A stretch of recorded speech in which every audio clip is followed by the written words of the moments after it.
Good afternoon and a good Shabbos. We're about to have the celebrate Shabbos, so we'll keep this brief and short. Just a few quick remarks in honor of Shabbat. We're about to begin the Shabbat of Toldot. There's a story told about a Jew who once came to complain to the Lubavitcher Rebbe and asked the Lubavitcher Rebbe, it's not fair. The papers are slandering me. The reporter never called to verify the news report. And they're just coming out with these terrible rumors about me, which have no basis of any truth. And the Rebbe looked back at him and said, don't you worry about it. Today's day and age, everybody's just so quick to read something. They only read the headlines. But because they only read the headlines, they read it today and it's forgotten in the next 10 minutes before the next news cycle comes even up again. But what happens when people are fallen to slander? People are then accused of terrible things. Should one even pay notice to it? Should one even care about what they say? Or should we just move on with life? This is the way it is. People talk, people move on, and therefore we shouldn't even give it any type of consideration. This week's Torah reading begins with an interesting phrase. The Torah begins by saying, and these are the children of Isaac, the son of Abraham. Abraham gave birth to Isaac. What's the need for the Torah's redundancy? Why does the Torah repeat, Abraham gave birth to Isaac, if we know Isaac was the son of Abraham? And Rashi, the foremost commentator on the simple interpretation on the Torah, tells us because there were jokers of the generation. There were people at the time who made fun of Abraham and said, how is it possible that you at 100 years old gave birth to a child? Your wife was with Avimelech, was with Pharaoh, was with other men when she was taken away, when they went to Egypt, when they went to Pelishtim, and that's probably who this child is from. So instead of God telling Abraham, don't you worry about what people say, God tells Abraham, you know what? He makes a miracle. That Abraham and Isaac looked exactly identical. That nobody should be able to have any complaints and say, hey, where did this child come from? Look, he looks just like his father, a spitting image of his father. Now, of course, one asks the question, what was there? Why was there to be a concern? Why should we concern? Why does the Torah even pay attention to this concern? Does the Torah give credit for every single person that's going to say some nonsense or slander, especially a patriarch like our father Abraham? And not only that, if the Torah wouldn't even give any mention to this concern, to this jokester, we would never even know about it. But over here, the Torah is teaching us a lesson, a greater lesson. Because if we look into the story a little more, every person looks into this analyzation and says, one second, the very fact that the Torah has to address it must be that it's an issue. In fact, Sarah herself says, how is it even possible that I would have a child? I'm old. Even more so, what was Yitzchak's name? Yitzchak's name means joy. Because any person that will see this will say, how was this child born? What a joke to a parent who was 90 and 100.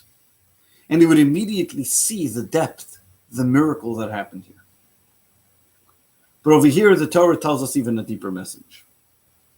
That the generation that happened then, of jokesters, of people trying to say the future of the Jewish people is fake and fraud, didn't just happen then, but it happens in every single time and in every single age. And in every single time and in every age, there are people that come along and say it's impossible. Judaism is gone. Where is Jewish continuity? What's the future for Jews? Guess what? Ever since man was created, the generations were on decline. Adam was created by God himself. But ever since then, there were sins and all different types of things. Yes, there were great people throughout the times. There was a Moses, there was an Abraham. They were all great people. But that's exactly what the jokers of the generation came along. The antagonists, the pessimists. They said, Abraham, Moses, these are once in a lifetime, once in a millennia type of people. The regular Jewish people, there's no future for them. The regular Jewish people, who are they? We don't even have to give them any type of consideration. What did God do? God made that Isaac should look exactly identical to Abraham. What does Isaac mean? As we mentioned, Isaac means from the word Yitzchak comes from laughter. Meaning that Yitzchak is the symbolism of Jewish continuity, that Judaism will forever be with us. Yes, there was an Abraham. Yes, there's only a Moses once in a millennia. But Judaism is here to stay, and Judaism will forever be there. Think about it. Just only 70 short years ago, there was an evil that tried to destroy Jews from the face of the world. And unfortunately, 6 million Jews were physically killed. But unfortunately, many more spiritually were killed.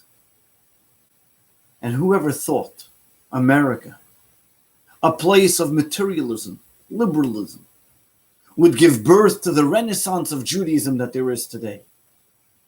Whoever would have thought that a person can say that my grandchild is a rabbi, while they themselves may not be an observant Jew?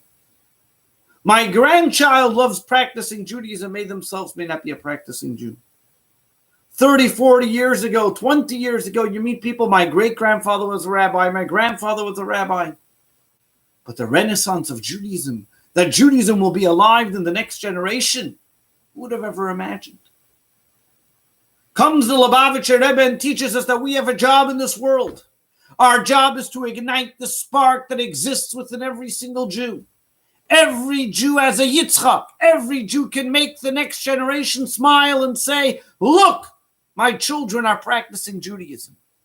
Every generation is a spinning image of the previous one, of Abraham. We all have that ability to rise to the occasion and bring joy and a smile and show, yes, the future of Judaism is alive. That those jokesters who try to say, where is Judaism? Where is it going to go? What's going to happen? It's only once in a millennia. No. They got it all wrong. Every single Jew around the world and all the Chabad rabbis of the 5,000 locations that they're there can attest to the fact that ever since, yes, there were people who tried to knock us down. There was a Holocaust 70 years ago. But we today are a living testament that Judaism, that Am Yisrael Chai, Judaism is alive and well. Jewish people are alive and well. And Judaism will continue until the coming of Moshiach. May it be now. Amen. May God bless you. Have a wonderful Shabbos. And we are as proud and smile loudly that we are the future of the Jewish people. God bless you and all the best. Have a good Shabbos. Looking forward to talking to you again on Monday at 1 p.m.